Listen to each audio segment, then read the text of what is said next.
All right, let's see how this goes. I'm kind of working on setting it up for too long. So I wanted to make a video finally about kind of the template patch that I made containing like the setup for doing these kind of MIDI visualization videos I've been doing. And the reason it's all just kind of splayed out like this is because I want to be able to grab these little like modules or little groups of objects and maybe pop them into other patches. So this becomes like a little toolkit for other patches. So let me kind of start at the top here.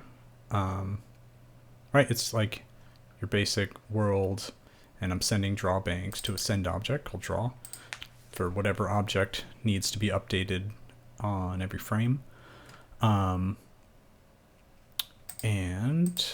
the setup by default is this kind of moving timeline thing. So I've got an object centered at the, at 0, 0, 0, and then I've got this object that moves away from that on the z-axis, and a line that draws from 0 to wherever that object is. You can turn any one of those things on and off. So the main thing that's kind of driving everything is this jit.time object that ends up becoming like I call it the origin point of, it's the thing the camera's looking at, the thing that everything is centered around on the screen that's moving. And I usually split that out into a message that's 0, 0 and that number, and that I call the origin XYZ, or just that number that I use to drive whatever other parameters. This thing's already running, so I've got a little like control panel set up for Mira here, where it can turn the whole jit.world like rendering on and off, or the jit.time I can start and stop or reset it, and then just like a general reset button that resets everything. I've got a little camera controller here that unfortunately this what's it called? Pixelighter. Pixelighter doesn't show up in Mira, so I gotta find some other way to get a little XY pad going in Mira. And then I've got the Z distance.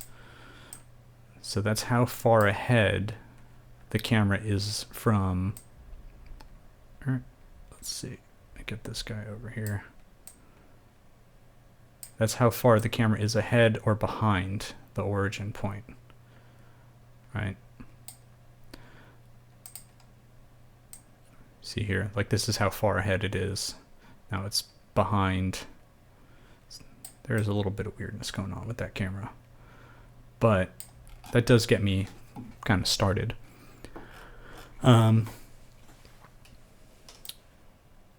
So yeah, here's the basic objects that are going. Here's the grid shape, just the sphere that's centered, the little ring around it,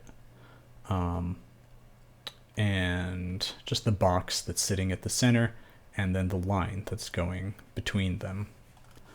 So one of the kind of basic things I wanted to do with these is have them, take MIDI information and visualize them in some way. There's a lot of videos you see where people do that, and they're just done in different ways. But there isn't like a standard way to do it in Max, I don't think. Well, let me fix this camera. It's a little crazy. Okay, so I've got a MIDI keyboard hooked up to this little subpatcher, and I'm not hooked up to any instrument right now, so just right, I've got MIDI notes plotted that kind of fade back away, right? This is in this subpatch here, long notes, and this setup is monophonic. Like it doesn't plot out multiple notes at the same time. I got to work on that. But you can have, multiple MIDI channels sending to kind of get that going. That's all being done with GL Sketch. It just draws notes. It draws a note from wherever the origin point is back to the point where the note was played. If that makes sense. That's kind of how that works. And then I have it so that it isn't just drawing lines forever and kind of slowing down the frame rate. It clears it after a certain number of... It clears it every, like, in this case I have 20 units on the z-axis. So like every 20 of these units, it just resets the GL Sketch. You could make that... See, it just did it there. You could make that number whatever. I thought about having it clear like every 8 bars or 16 bars, or receiving some message from live that does that. That could be nice. So that's my like basic MIDI plotting patch there. I used that in the video I made called Center Line Object Time. There's a couple of those working in there. Let's reset it. Okay, I've got another note plotting thing, which is also GL Sketch based. I've got this guy turned off by default, enable 0. So I'm gonna go here, enable 1. And I guess I should turn the other one off, but we'll see what happens. So when I hit notes, this one just plots a sphere. You can make that whatever command GL Sketch takes, like whatever, cubes, frame circles, whatever thing you want to plot at the point a note is played. You could put right in there, because it's just a bang that comes out and sends a message to GL Sketch. This could be the message draw object, and then like some other 3D object that you set up. Like there's a lot of flexibility there, but it's just listening for MIDI notes, and it listens for MIDI notes. And right here I have it scaled. So this is from note 36. I think it's a C up to 84, whatever that is. And I have it scaled from -1 to 1. So you can do whatever you want with the scaling there. You could have it look for specific notes or a range of notes, and then you can change the scaling. The -1 to 1 is how high off of the like that center line you're going. So let's turn that guy back off. I don't have an enable set up here, but whatever. So that's that. Stop that, reset it. The other part of this, now I was just playing MIDI notes on a keyboard that's in front of me, and that's coming through MIDI in and going into that patch. But you can also send MIDI notes from live. I have a little Max for Live device that does that. So that's working over the UDP object. So in the Max for Live patch, it's doing a UDP send, and then you've got receive here. I have it set up so that I send a message like pre-pended with any kind of message that I want, or a channel number, and then the list of note and velocity. And I'll show that patch in a second there, so that makes sense. But so yeah, the messages would come in through here, and let's say I'm sending on channel 0, then I can route all of these notes to trigger whatever thing I want to happen. In the video I posted a while back, or a few days ago, called Everyday Constellations, I had MIDI notes triggering like camera movements and objects growing. You can use, I mean, you can just trigger anything, like any little jitter idea that you've come up with that has a button that's like the do it button. You can just have that select a note and then send a bang to enable that thing. So the setup kind of lets you sequence jitter ideas on a timeline. So there's the Mira thing. Yeah, this patch is like very bare bones, but that's what I want just to start, start an idea with. So the kind of companion to that is this patch called MIDI Viz Techniques.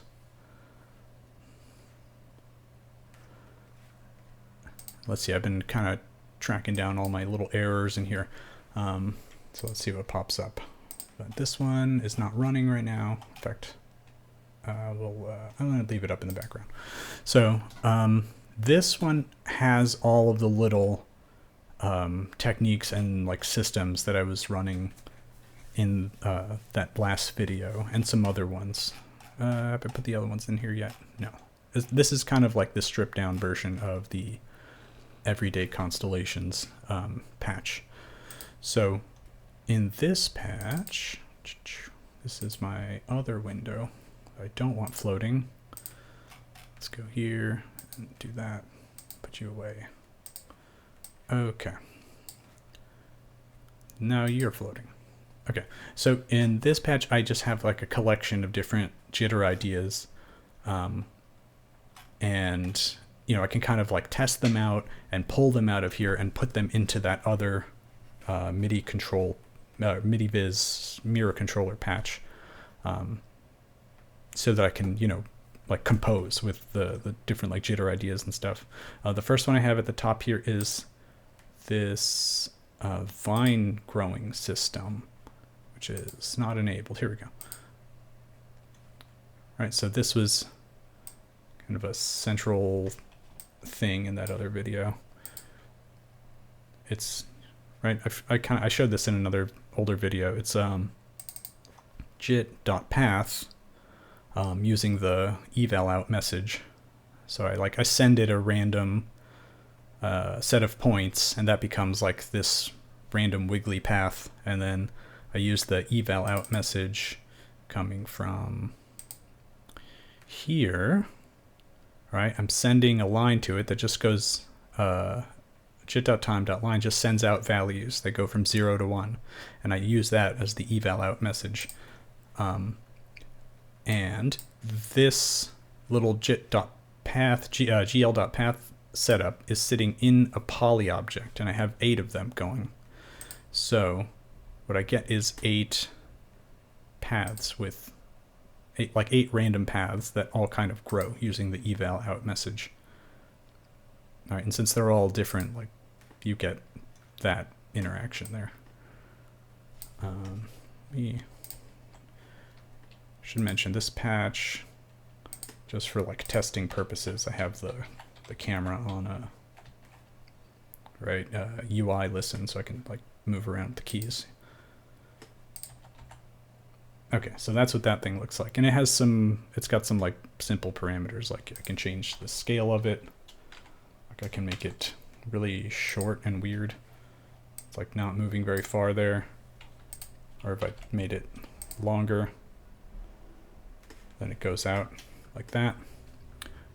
I've got the amount of time in seconds that the animation takes. All right, I can make it like really quick. Right, and this parameter called deviation, which is how far, like how random basically they are. If I set it to 0 deviation, then they all take the same exact path. If I crank that up a little bit, then they all kind of deviate from each other. And, if I make it like really deviate, then they're just all over the place. Crazy wire spaghetti. Oh, we did get an error message. I've been trying to figure out why this says this. It doesn't like break the patch at all. I just don't know where it's coming from or why it does that. It's frustrating. All right, I'm not gonna get into that. So I think it's coming from this path thing because one of the errors is about JGL path, but whatever. So that's like one little module that's sitting in this patch. I've got another one that I had showed in another video, this note circle thing, which is like all I need to move this thing around now is just this sub patcher.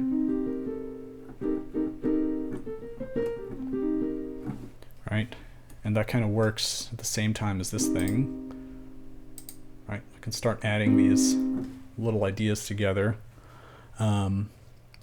Another one I've got is JGL multiple. Like I made a bunch of videos about that, so I've kind of pulled some of those ideas out and put them in here. So this one is just a grid shape that's being copied with JGL multiple to make like this tunnel type thing, right? There it is.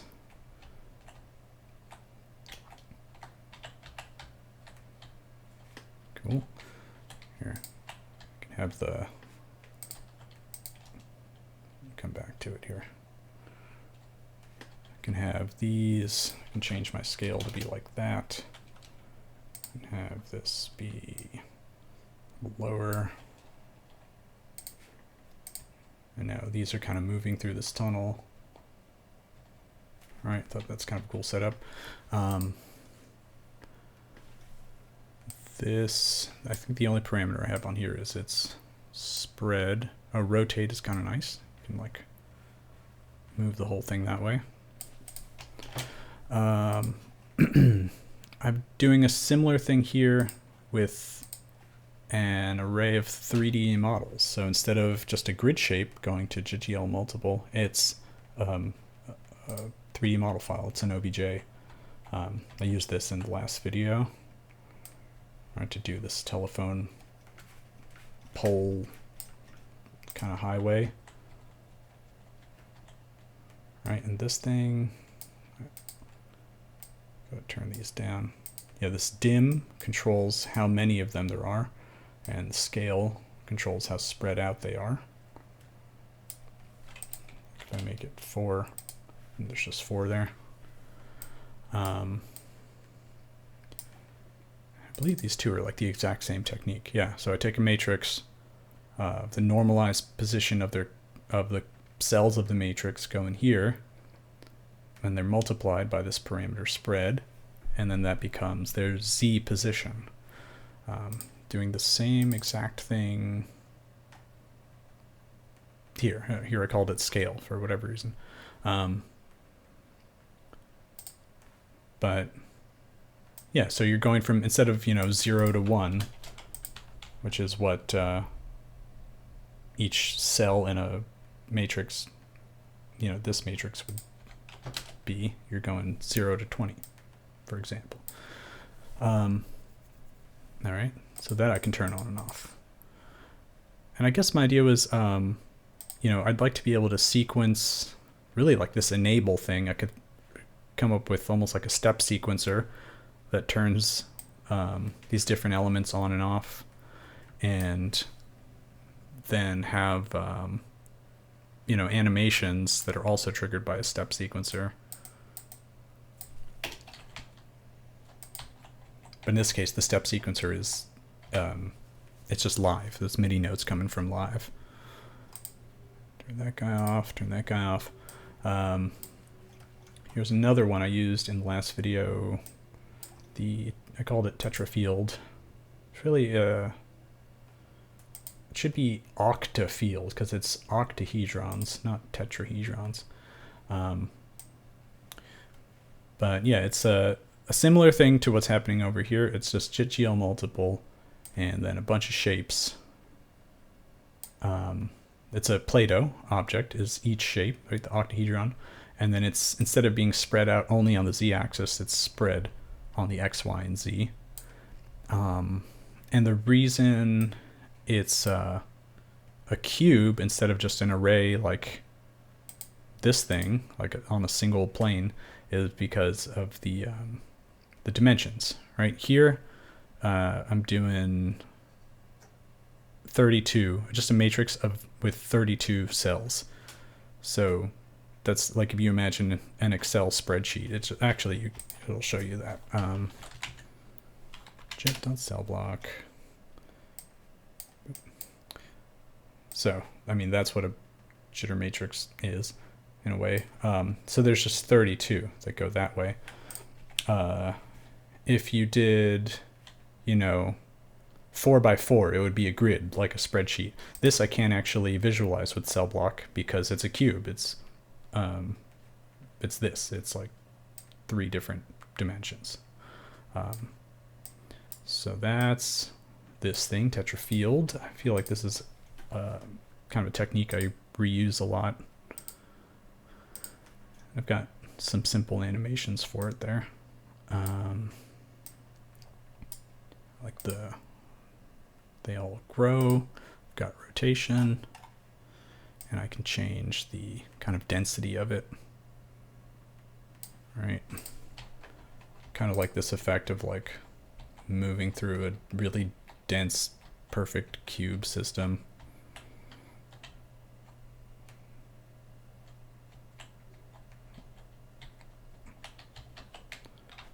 All right, so that's that guy.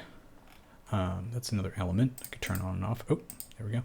And this little section I had basic grid shape stuff. This was, I think I ripped this off of like a Ned Rush video where he just like takes a grid shape and then screws up the mesh. I mean, that was like, I think I did this by accident. It was like one of the first things I ever did in Jitter like 10 years ago, but I had no idea what was going on. So then I finally saw him explain it and I was like, oh, okay, that makes sense. So this guy here, this is just a sphere, right? Grid shape by default sends out a sphere. It's going into this jit.gen object and getting mangled, like just the vertices are all moved around and stuff. And then I've got the draw mode set to quad strip just because I like the way that looks. And jit.time's controlling this parameter of jit.rota, which is just further screws up the mesh. Right, I mean, it's just to have something like weird and glitchy there. Here, this would be with no glitching happening and with extra glitching happening. There you go. All right. And below that, I've got was kind of the uh-oh. Did I break it? Oh, I might have broken it. Max 8 has not been very happy when I like drag around the window for jit.world. I don't know why. I kind of have to like turn the world off and then move it around. I don't know what point that started. I feel like it was a few weeks to months ago. It wasn't always like that. I'm on 8.6.2, maybe on another version. It wasn't like that. So put that window there, turn the world back on. Kind of the next like pre-packaged element I have is this 3D model random GL sketch thing. This is kind of like a collection of useful stuff, I think. In the sub patch, I've got a way to, yeah, something's going on. And my frame rate's tanking. That sucks. There's something running in the background here that it's not happy about. I'll have to track that down. But this drop file lets you put 3D models and their paths into a call object, right? I think I showed this in another recent video. So I've got a bunch of .obj files that I just loaded into there. I save that as my test models list, and those get loaded into, where are you? Oh, into this 3D model bank, I called it. It's really just, you know, that list, let me go back here. That list that lives in this call object, right, is accessible from any other call object called the same thing, right? So if I go over here, it's the same list.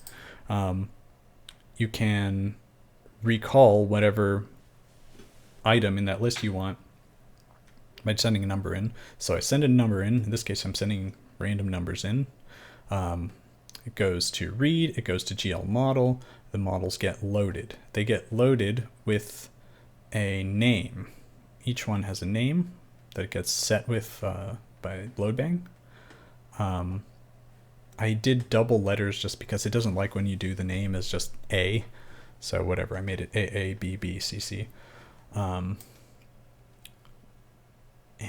that's, there's 8 of those, right? Just because whatever, 8 of them.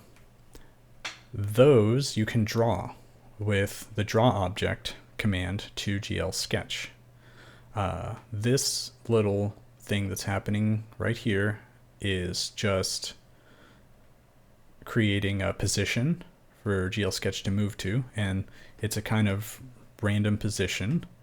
So like if I do this, let's see, do I need to have it on? Oh yeah, I turned the whole thing off, didn't I? Okay, turn this back on. Reset this sketch. So there. Right. When these messages get sent to GL sketch, it draws whatever object is loaded from that list at that point. You can kind of see, like if I draw the same one over and over again, that point is moving around, right? If I change the range to just be 0, now it's drawn in the same spot. If I increase that range just a little bit, all right, now it's starting to move around a bit. If I change it to 1, now it's being drawn all over the place. So I just have, in this case, I've got Metro banging a counter that goes through each one of these. That's like my dumb step sequencer. I didn't have that controlled from live, but you could. I mean, you could just have whatever, select a number, select a MIDI note, and then have it triggered here. All right, so that's that guy. I mean, when I turn him on, he looks like that. In the last video I posted, this is moving on a timeline, and I just have, I think I just have the sketch object getting position, right? You can move the whole like system like that. Or what I was doing was I was getting the Z value from that timeline, right? This is kind of a global variable that I reuse all the time. So when the jit.time is running, this guy over here, when this is running, this thing will be moving, like on the move to command will have a Z component that's added to it. So I did that with 3D models, and the other thing I was doing was kind of a similar thing. You can see it looks sort of similar. It's like select, draw object, go into a sketch, but it's with just flat images instead of 3D models. All right, so if I pull away, here we go. All right, these are just PNGs sitting in a folder. Same technique. You've got a call called images. Oh, it's a bunch of JPEGs. There we go. And yeah, I've got like a dumb sequencer just sending messages to GL Sketch. And I started to I started to play with like the other parameters for GL Sketch, like GL rotate. I can set rotation for each one. This is just, I think, the spread. Right, if I crank this up, it's going to start being more spread out. Okay, scale gets weird because it turns out the scaling stacks, so it kind of applies. It's just weird. They all get smaller every time you send that message. It has to do with GL sketch drawing commands. It's like, it's too complicated at that point. This is good enough for me. This is like what I wanted to do with GL sketch for a long time. All right, so that's this patch, and I can add stuff to this patch. Like whenever I come up with like a little jitter idea, I can add it in here, and then this will become my little like toolbox of jitter techniques. At least that's the idea. And I think the last thing I wanted to show was just the Max for Live patch that sends messages to here. Let me come back here. So I'm going to flip over to, right, this is on my old laptop here. So actually, like the project, the Ableton live set for that song that I just did a video for is running off of this old Mac, and it has some channels, some MIDI channels with this Max for Live device called MIDI Sender. And over here, right, this is, I think this is like pretty basic live object model stuff. The live object model, you know, really scares and confuses me. But what I'm doing, really, the device just passes MIDI straight through it. It doesn't affect the MIDI in any way. It takes MIDI messages and it sends them out of UDP send with a channel name or number in front of it. So if, you know, it's like MIDI note 36 and velocity 100, then it prepends a name, and that name is the name of the track. It gets kind of weird if you send a number as the name of the track. Like I tried to just name the track 0, 1, 2, 3, like the actual number. And when you do that, it sends it with quotations. I'll do it. So like if I change this to a 0, see it's 0 with quotations, and I didn't feel like removing the quotations. I don't know how I would do that. So I think it's just as easy to name your track 0. All right, let me flip back over. So the MIDI message would be 0, and then the MIDI note, and then the velocity, and then it would be sent out of UDP send. It goes to, this needs a host name and a port name, which I set here. You can just type in the IP address. I mean, most of the time, if you're on the same computer, it's going to be localhost. I actually, since I do this on 2 different computers on the network, I've got my desktops, that's the internal IP address right there. I just have it saved, like, for handiness, I guess. And this actually changes, since it's on a send object, it changes that value for every one of them. So like if I close that, I say don't save, I hit this guy on this channel, it changed over here. So now they're all going to be sending messages to my desktop.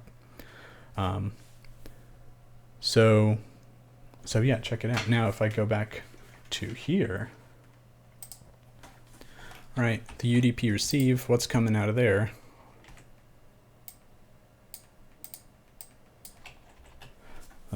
I'm hitting notes on my laptop keyboard, and I'm sending those MIDI notes here. And that's coming from that channel 0. Now if I move to the next channel that I called 1, there it is. right? So that way I can just have a bunch of lanes in, or a bunch of channels in live, sending out messages over the network. I can select them and have them like control whatever, right? It can either be these MIDI plotting, simple like GL Sketch MIDI plotting things, or it can be, you know, the more complicated like MIDI Viz techniques I had in the other video there, or the other patch, sorry. So this is kind of it. This is like the template, hopefully, for a bunch of other, you know, patches and videos. It's got like a lot of the techniques I wanted, you know, boiled down, or a lot of the features that I wanted kind of implemented. I can control it with live. I can control it with Mira, and I'm really ready to stop developing and just like work on music and see what kind of stuff I can actually make with it.